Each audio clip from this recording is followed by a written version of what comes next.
Bharani re entry గురించి మాట్లాడుకుందాం. భరణి హౌస్‌లో నుంచి ఎలిమినేట్ అయిన తర్వాత మరలా హౌస్‌లోకి ప్రవేశించడం బిగ్ బాస్ తీసుకున్న మంచి నిర్ణయమే.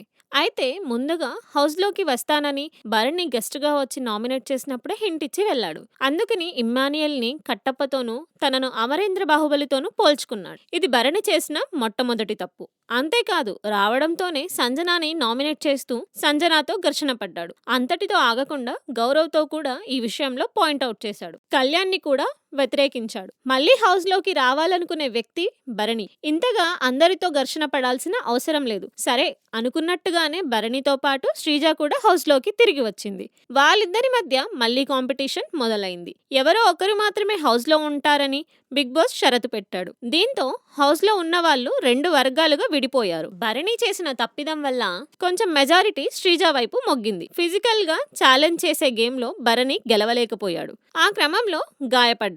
భరణి ఇంకా ఫిజికల్ ఫిట్నెస్ లేడని డాక్టర్ గారు చెప్పడంతో మళ్ళీ ఇంట్లోంచి బయటకి వెళ్లాల్సి వచ్చింది. భరణి ఒక మంచి ఆటగాడు, ఫైనల్ వరకు ఉంటాడు అనే అంచనాలతో ఉన్న మొట్టమొదటి వ్యక్తి భరణి. అతను చేసుకున్న సొంత పొరపాట్ల వల్ల, అతను పెట్టుకున్న బాండ్ల వల్ల ఆ బాండ్ల మధ్య ఇరుక్కుపోవడంతో రాను రాను అతను గేమ్లో ఉన్న పట్టు తగ్గిపోవడంతో బిగ్ బాస్ చూసి ఓటు వేసే వాళ్ళ మన్ననలను పొందలేకపోవడంతో అతను అర్ధాంతరంగా ఎలిమినేట్ అవ్వాల్సి వచ్చింది.